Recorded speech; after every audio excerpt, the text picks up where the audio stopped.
à l'instant sur France Bleu Nord, c'était The Conversation.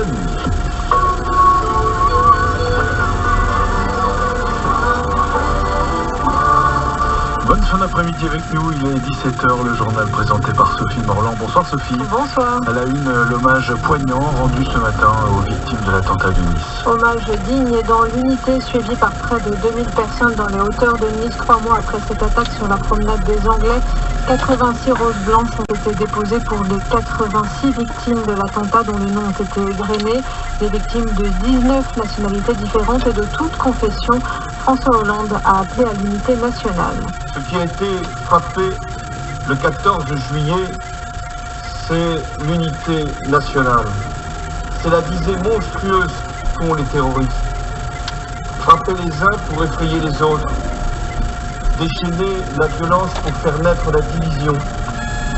Susciter la peur pour alimenter la méfiance et la stigmatisation. Eh bien non, je vous dis non, cette entreprise maléfique échouera. L'unité, la liberté, l'humanité, au bout du compte, prévaudront. François Hollande, lors de cet hommage ce matin rendu aux victimes de l'attentat de Nice, 15 blessés sont toujours hospitalisés en France et à l'étranger.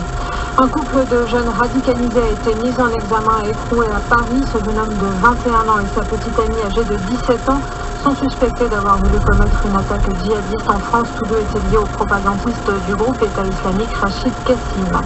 4 migrants ont été secourus ce matin au large de Boulogne-sur-Mer à bord d'un petit bateau de 3 mètres. Ils ont été repérés par le CROSS, le Centre régional de surveillance et de sauvetage, qui a demandé à un navire de pêche de leur porter secours. Ces migrants qui étaient en état d'hypothermie ont été confiés à la police aux frontières. Hier soir, 200 personnes ont manifesté à Croisilles, près d'Arras, pour protester contre la création d'un CAO, un centre d'accueil et d'orientation, pour accueillir une trentaine de migrants une fois que la jungle de Calais sera démantelée. On ignore toujours la date de ce démantèlement, qui est une question de jour. La préfecture du Pas-de-Calais annonce qu'une vingtaine de mineurs isolés seront accueillis la semaine prochaine en Grande-Bretagne, où ils ont des attaches familiales. Il n'y a cependant toujours pas d'accord avec la France pour un plan plus massif.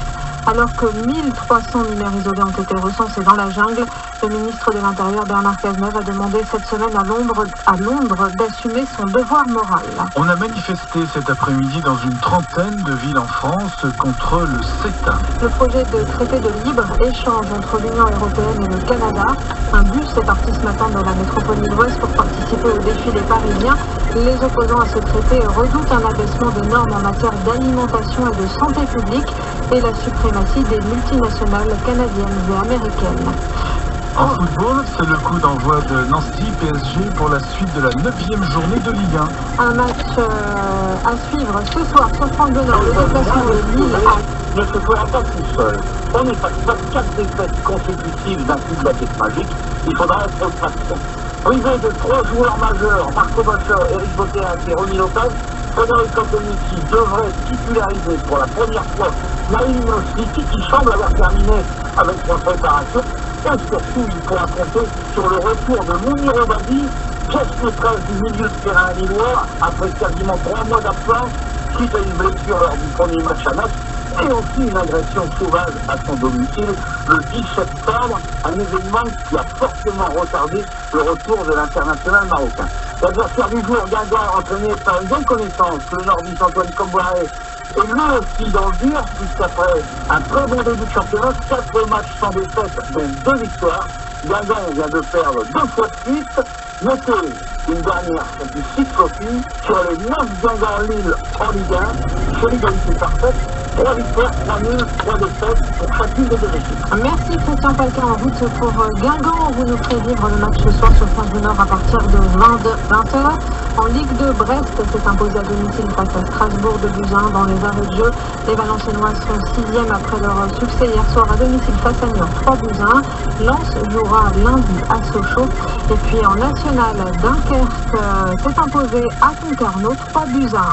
En tennis, Kristina Mladenovic est qualifiée pour la finale du tournoi de Hong Kong. La nordiste a dominé l'Australienne Daria Gavrilova en 2-7, 7-5, 6-3. Après un peu plus de 2 heures de jeu, en finale, elle va retrouver la Danoise Caroline Wozniacki. Gilles Simon s'arrête lui en demi-finale au tournoi de Shanghai. Le Français a été battu par le numéro 2 mondial Andy Murray. Lynn Renaud de retour au pays, à Armentières bien sûr, où la star de la chanson a inauguré ce matin une galerie à son nom près du cinéma Les Lumières devant de très nombreux fans. Lynn Renaud émue de ce retour aux sources, nous l'entendrons dans le prochain journal, ce sera à 18h. La météo avec Murprotec Nord-Pas-de-Calais et Picardie, solution définitive contre l'humidité.